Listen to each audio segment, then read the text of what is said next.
Hello everyone, welcome to another video.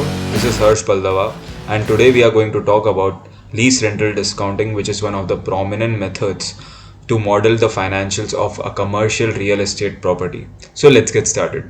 So assume that you are a commercial real estate developer or an investor and you bought a mall which was started on the 1st of January 2007, and we are standing, let's say, on 1st of January 2016. Okay, this is the historical value of that mall.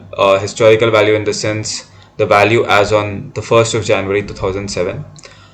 And currently the mall has around 20 tenants, and this is the area which is leased to each of those tenant in SFT.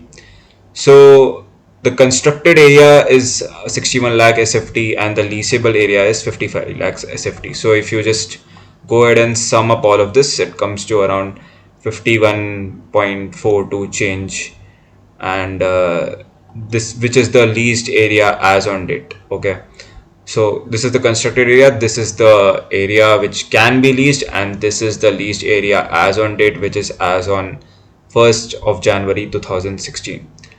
So coming to the rent schedule first, so we have all our tenants listed over here with the areas given to each tenant and the lease start date and the end date.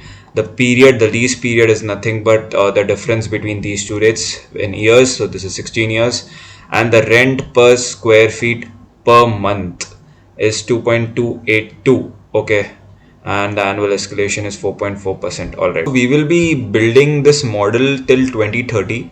Currently we are standing in Jan 2016. This is the rent per SFT as on December 2007. So first we'll have to calculate that what is the current rent. Okay, and you see this formula looks a little bit traumatizing, but it doesn't have to be that way. So we can break this down.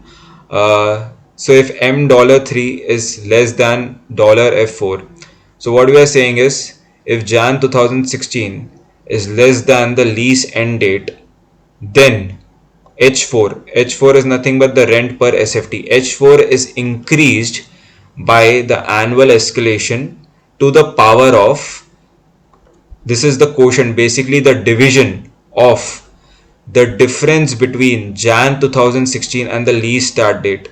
So the number of days that have passed since the lease start date and today, and we are dividing it by 365 to convert it into years. Okay, so that gives me the number of years between Jan 2016 and December 2007, and I'm simply increasing my rent by 4.4% multiplied by the number of years, right? So that gives me 3.22, and similarly I can just drag this formula across. Yeah, just to cover the second part of the formula, we have covered value if true, but the value if false is left. So essentially, let's say this first condition is not met. So if $3 is greater than $4, means we have already gone past the lease end date. So what will we do in that case? So we are essentially assuming that the probability of renewing the lease will be 90%. Okay, so this assumption $21 is coming from here, you see. So everything remains the same. You just multiply at the end by 90%. Okay, and we just simply drag this formula across and we get all the expected lease rentals till 2030. And what I'm doing over here, as this is rent per SFT, I'm just multiplying it by the total SFT, and I want the final figures in millions, so I'm dividing it by 1 million in the end. Okay, so this is essentially the total rent for the month of Jan 2016. Okay, so I hope this is clear. So let's go on to the next tab. So coming to the profit and loss tab, first row is the lease rentals. So for 2016, the lease rental is 190.7. How am I calculating it? Pretty straightforward. I'm simply taking the sum from Jan 2016 to December 2016. This is 190.70, which is this particular number. Similarly, we have calculated for all of the years, and So same, the lease rentals is the same as total revenues. Then there's something called CAM expenses. So what are CAM expenses? Common area maintenance charges. Okay, and we have been given the figure of zero point 0.4 per SFT per annum. And then there's CAM charges escalation as well. So you have to multiply it by this constructed area, and then you have to increase it by 6% every year. So that is how we arrive at this particular figure. Again, it's all in millions. So this also we forecast till 2030. And then you have the property tax, which is paid on the lease area. So the property tax is per SFT is 6 rupees, or whatever you can call it, $6. And per SFT per annum is 6, and you are paying it on the total leased area, right? So this is the property tax, and we have forecasted it till 2030. Then interest expense, I'll come on to that. Depreciation, so the total, we are going to follow a straight line depreciation method. And the way we are doing that is, the depreciation rate is 3.33%. Okay, that's what we are assuming. And we are simply multiplying 3.33% by 400, and that's how we are arriving at this particular figure, right? So F4 into F$6, right? This is F4 and F$6, yeah. And next, so total expenses is essentially the sum of all of these components. And we have forecasted it to 2030. Then you have your profit before tax, which is total revenues minus total expenses, and then corporate tax expenses. So we have made a specific assumption of the corporate tax rate, which is essentially how much, over here, 30%, yeah. So the total corporate tax rate is 30%, and on the basis of that we have calculated our corporate tax expenses, and then we get our profit after tax, profit before tax minus corporate tax expenses. Okay, so coming to the interest expense, as to how we calculated this interest expense.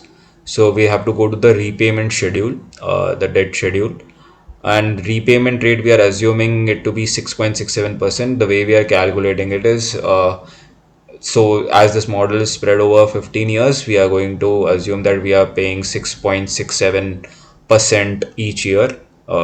This is the repayment of the principal, note that.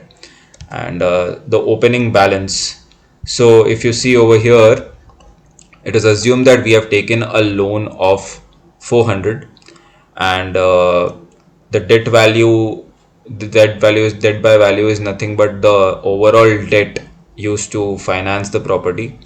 So we are assuming that the current market value of the property is 400 into 1.5, so 600, out of which 400 is paid through debt, and the remaining 200 is paid through equity. So the debt by value is 66.7%, and this is 33.3%.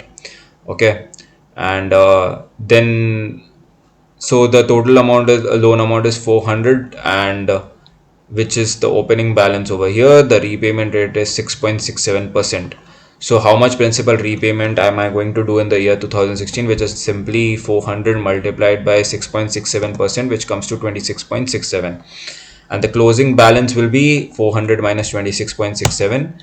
The interest expense, what we are doing is, we are taking the average of the opening balance and the closing balance, and we are multiplying the debt interest rate. So the debt interest rate, we have assumed cost of debt is nothing but 6.5%. Okay, so this is your interest expense, and similarly we have calculated it for all other years. So the closing balance for this year will be the opening balance for next year, and again we have calculated the principal repayment and the closing balance and the interest expense. So this interest expense particularly is what is being pasted over here, and that is how we finally then arrive at our profit after tax. All right, so let's cover the next tab now. So now coming to the calculation of DSCR, which is debt service coverage ratio. So debt service coverage ratio, a very popular metric in analyzing the financial health of any company. Essentially, what we are trying to gauge is does the company generate enough cash flow to cover its financial obligations in the particular financial year. So if you see over here, what am I trying to do over here? PAT, and I'm adding back the depreciation because the depreciation is not a cash expense. So you add this back, and then you add back the interest cost for that, and this is your cash flow for debt service.